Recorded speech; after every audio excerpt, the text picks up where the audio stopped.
On a déjà parlé dans Retro & Magic du designer Geoff Tunnell, créateur du génial Project Firestart et de l'ingénieuse série des Incredible Machines. Mais avec son studio Dynamix, qu'il a fondé en 1984, Tunnell a également été à l'origine de 2 jeux d'aventure mémorables partageant le même gameplay, Rise of the Dragon et Heart of China. Le gameplay de Rise of the Dragon est une évolution de celui des MacVentures, et le jeu peut d'ailleurs être décrit comme le successeur spirituel de Déjà Vu, transposé dans un univers futuriste. On y retrouve la vue à la première personne, les déplacements d'écran en écran et une interface à la souris. On retrouve même la notion de temps limité pour compléter l'aventure, sans oublier que l'on y incarne également un détective dur à cuire, répondant au doux nom de William Hunter, plus connu sous le surnom Blade. On pense aussi évidemment à Snatcher, le visual novel culte de Kojima Hideo, sorti 2 ans plus tôt sur MSX. Rise of the Dragon se déroule en 2053, dans un Los Angeles dystopien qui semble emprunter autant à Blade Runner qu'à Big Trouble in Little China. L'influence chinoise y est en effet omniprésente, même si cette culture est dépeinte de façon assez caricaturale, comme dans le film de John Carpenter. Blade doit contrecarrer les plans malfaisants de la secte Bahamut, qui cherche à invoquer le légendaire dragon de la destruction au cœur de LA. Mais l'enquête de Blade commence de manière nettement plus banale. Il a en effet été engagé par le maire pour faire toute la lumière sur la mort de sa fille Chandra, transformée en horrible mutant par une mystérieuse nouvelle drogue. Très classique dans son déroulement, fait de dialogues à choix multiples, d'objets à collecter et de puzzles à résoudre, Rise of the Dragon a la particularité de se dérouler en temps réel. Blade a en effet 3 jours pour stopper Bahamut, et la montre avance constamment. Certains lieux n'ouvrent qu'à certaines heures, et le joueur devra faire bien attention à ne pas rater ses rendez-vous avec certains personnages clés.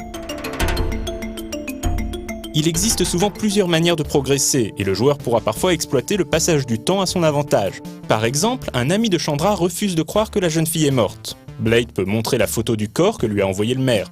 Mais si le joueur n'a pas obtenu cette preuve, il peut également repasser le lendemain. Entre-temps, le personnage aura eu la confirmation de la mort de Chandra et sera prêt à partager ce qu'il sait avec Blade. Le jeu proposait plusieurs fins possibles selon les méthodes employées par le joueur ainsi que des séquences d'arcade optionnelles. Rise of the Dragon a également marqué les esprits par la qualité de ses arrière-plans et de ses graphismes de manière générale. Le jeu possédait un style bande dessinée qui ne manquait pas de personnalité. A noter que Rise of the Dragon était déconseillé aux moins de 17 ans au moment de sa sortie, alors même qu'il n'existait même pas encore d'organisme de classification des jeux.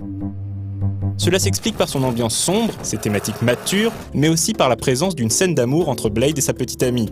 Bien que traitée avec humour et très sage par rapport à ce que l'on peut voir dans les jeux d'aujourd'hui, cette scène était néanmoins assez explicite pour l'époque. Rappelons que le jeu est sorti en 1990. Bien que quasiment oublié aujourd'hui, Rise of the Dragon n'en reste pas moins un excellent jeu d'aventure. Dynamix espérait probablement réaliser d'autres jeux mettant en scène Blade Hunter, mais l'occasion ne s'est finalement jamais présentée.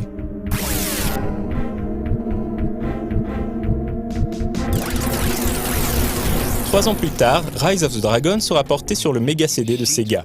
Très fidèle à l'original sorti sur micro, cette version ajoute notamment des voix numérisées pour l'ensemble des dialogues du jeu. Malheureusement, les graphismes autrefois superbes ont pris une teinte verdâtre peu saillante, et sans surprise, certaines scènes du jeu ont été retirées ou édulcorées. Now run along. You're monopolizing the merchandise, if you know what I mean. Un an après la sortie de Rise of the Dragon, Dynamix décline son gameplay à un autre jeu d'aventure, Heart of China.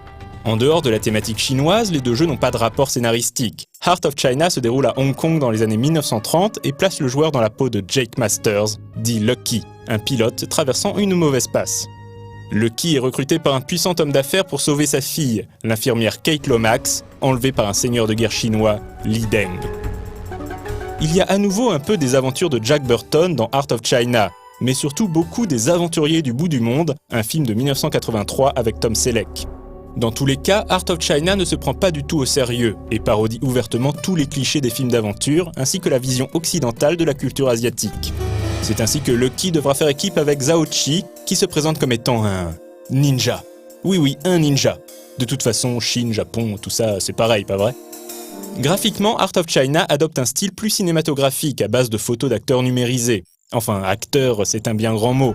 Dans les faits, l'équipe de développement a surtout mis à contribution collègues, familles et amis pour incarner la bonne centaine de personnages du jeu, ce qui ajoute au côté bon enfant et assez loufoque de l'aventure. La particularité de Heart of China, c'est justement la nécessité de basculer entre les différents personnages selon la situation, chacun ayant ses aptitudes propres. Par exemple, Lucky ne parle pas le mandarin et devra parfois laisser Zhao Qi négocier. Comme dans Rise of the Dragon, le temps est limité. Chaque jour, la paye de Lucky diminue de 20 000 $.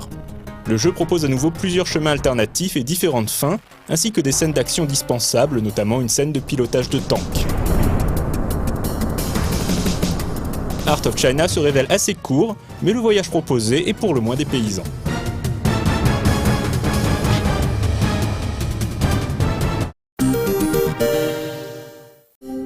Rise of the Dragon et Heart of China sont des ovnis dans la ludographie du studio Dynamix, plus connu pour ses jeux d'action et ses simulateurs. Il s'agit néanmoins de sympathiques jeux d'aventure qui n'ont rien perdu de leur charme.